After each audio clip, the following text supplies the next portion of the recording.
নমস্কার বন্ধুরা, কেমন আছেন সবাই? নিশ্চয়ই ভীষণ ভালো আছেন। আমিও খুব ভালো আছি। আজকে আমি একটা রাইসের রেসিপি করে দেখাবো আপনাদের, একদম সহজ পদ্ধতিতে। বাড়িতে লেফট ওভার রাইস থাকুক বা নতুন করে কোনো পোলাওয়ের চাল বা বাড়িতে যে কোনো রোজ খান সেই চাল দিয়েও হবে। একদম ইজি রেসিপি। আমি এখানে বাসমতি রাইস নিয়ে নিয়েছি। আমি আগেই সেদ্ধ করে রেখে দিয়েছি ভাতটা। ঝরঝরে ভাত হলে বেশি ভালো হয়। আমি কড়াইতে সাদা তেল দিয়ে দিচ্ছি। বেশি তেল লাগবে না, আমার চালের কোয়ান্টিটি অনুযায়ী আমি অল্পই 1 টেবিল স্পুনের মতো আমি তেল দিলাম। তেলটা গরম হলেই আমি দিয়ে দেবো গোটা জিরে। তারপরে দিয়ে দেবো কিছুটা গোলমরিচ, আমি থেতো করে নিয়েছি সেটা দিয়ে দিলাম। কিছুটা আমি চিলি ফ্লেক্স আছে সেটুকু দিয়ে দিলাম। সামান্য দেবো হিং। আমি কুচি করে রেখে দিয়েছি পেঁয়াজ, আমি সেটা দিয়ে দেবো। এটা একটু সুন্দর করে আমি নাড়িয়ে দেবো। পেঁয়াজটা আমি খুব কুচি কুচি করে কেটেছি। আপনারা যারা নিরামিষে খাবেন তারা এই পেঁয়াজ রসুন এসব স্কিপ করতে পারেন। খুব চটজলদি একটা রাইসের রেসিপি, খেতে খুব ভালো লাগবে। এর সঙ্গে যে কোনো একটা সাইড ডিশ হলেও চলে, না হলেও চলে। হঠাৎ করে গেস্ট চলে এলো তখন কিন্তু আপনারা এটা করে দিতেই পারেন। বেশি কিছু ভাজাভাজি নেই, হালকা করে শ্যালো ফ্রাই করলেই হবে। আমি এখানে কিছুটা রসুন কুচি দিয়ে দিলাম, আদা কিছুটা কুচিয়ে দিয়েছি।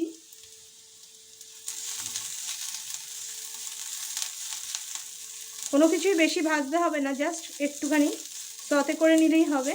এবারে আমি দিয়ে দেবো, এবারে আমি ধনেপাতার ডাঁটা স্টেমটা, ওইটা আমি কুচি করে রেখে দিয়েছি, ওইটা আমি দিয়ে দেবো এর মধ্যে।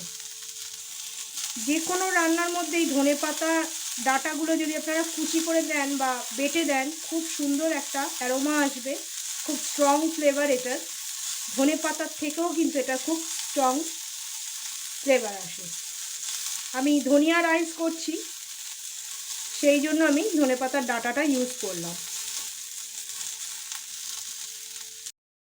এবার আমি নুন দিয়ে দিচ্ছি। আমি চালটা সেদ্ধ করার সময় নুন আর তেল অল্প দিয়েছিলাম। আমি এখানে চিনি দিচ্ছি না, আপনারা চাইলে চিনি দিতেই পারেন।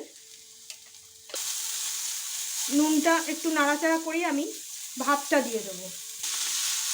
ভাতটা মোটামুটি 90 to 95% ভাত করে নেবেন। বেশি কিন্তু যদি একদম ভাত করে নেন তাহলে কিন্তু ভেঙে যাওয়ার খুব চান্স থাকে। আর খুব হালকা হাতে এটা কিন্তু নাড়াতে হবে, বাসমতি চাল ভেঙে যায়। ধনেপাতার ডাঁটার যে একটা স্ট্রং ফ্লেভার, সেটা কিন্তু পুরো ভাতের মধ্যে একদম ঢুকে যাবে আর দারুণ লাগবে খেতে। একদম সিম্পল রান্না, কোনো রকম কোনো মশলা নেই, সমস্ত একদম খুব সুন্দর মশলা। গোলমরিচ গুঁড়ো, আপনারা যারা খাবেন না চিলি ফ্লেক্সটা বাদ দিতে পারেন, তার বদলে কাঁচা লঙ্কা কুচিও দিতে পারেন।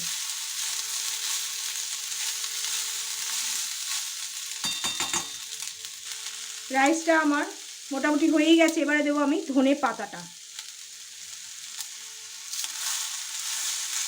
যারা ধনেপাতা খেতে ভালোবাসেন তারা এইভাবে একবার বানিয়ে দেখুন, কি অসাধারণ লাগবে ধনেপাতা রাইস। খুব চটজলদি একটা রেসিপি আমি আজকে করে দেখালাম। লেফট ওভার রাইস দিয়ে আপনারা করতে পারেন। এটা যে কোনো সাইড ডিশের সঙ্গে যাবে, পনির থেকে, মাছ থেকে, মাংস থেকে, ডিম থেকে, সমস্ত কিছুর সঙ্গে যাবে। আবার শুধু শুধুও কিন্তু আপনারা খেতে পারেন। আমার রান্নাটা কমপ্লিট হয়ে গেছে। আজকে রেসিপিটা যদি আপনাদের ভালো লাগে তাহলে লাইক করবেন, শেয়ার করবেন। আর যারা এখনও সাবস্ক্রাইব করেননি আমাদের চ্যানেলটাকে, শুধু দেখছেন অথচ সাবস্ক্রাইব করছেন না, তারা অবশ্য করেই সাবস্ক্রাইব করে দেবেন। আর আমাদের কিন্তু একটা মায়ের সহজ রান্নার ফেসবুক পেজও আছে, সেটা থেকেও আপনারা ফলো করতে পারেন। রান্নাটা আমার কমপ্লিট হয়ে গেছে। ধনেপাতা দিয়ে আমি আর বেশি নাড়াচাড়া করব না। এবার আমি আপনাদের প্লেটিং করে দেখিয়ে দিচ্ছি। কত সুন্দর লাগছে দেখুন, ধনিয়া রাইস তৈরি হয়ে গেল। কত কম ইনগ্রিডিয়েন্টস আর কত কম তেল দিয়ে, সামান্য একটু 1 টেবিল স্পুন অয়েল দিয়ে কিন্তু ইজিলি একটা সুন্দর একটা রেসিপি তৈরি হয়ে গেল। গেস্ট এলে আপনারা অনায়াসেই যে কোনো সময় কিন্তু লেফট ওভার রাইস বা ফ্রেশ রাইস দিয়ে করে অবশ্যই কিন্তু ওদের দিতে পারেন। ওরা কিন্তু খেয়ে খুব ভালো বলবে। যারা ধনেপাতা ভালোবাসেন তারা তো এই রান্নাটা অবশ্যই করবেন। অনেকজন ধনেপাতা পাতাটা দেন, কিন্তু ধনেপাতার ডাঁটাটা দিয়ে দেখুন গন্ধ কিন্তু অসাধারণ বেরোচ্ছে, ওর জন্যই কিন্তু অ্যারোমাটা এত সুন্দর লাগছে। রান্নাটা কিন্তু আপনারা অবশ্যই ট্রাই করবেন, আর আমাদের কমেন্টের মাধ্যমে কিন্তু লিখে জানাতে ভুলবেন না আপনাদের রান্নাটা কেমন লাগলো। ভিডিওটা ভালো লাগলে বেশি বেশি করে লাইক করবেন, বন্ধু বান্ধবদের সাথে বেশি বেশি করে শেয়ার করবেন, আর যারা এখনো চ্যানেলটাকে সাবস্ক্রাইব করেননি তারা সাবস্ক্রাইব করে দেবেন। আর আমাদের একটা ফেসবুক পেজ আছে মায়ের সহজ রান্না বলে, ওটাকে কিন্তু অবশ্যই ফলো করে দেবেন। ধন্যবাদ।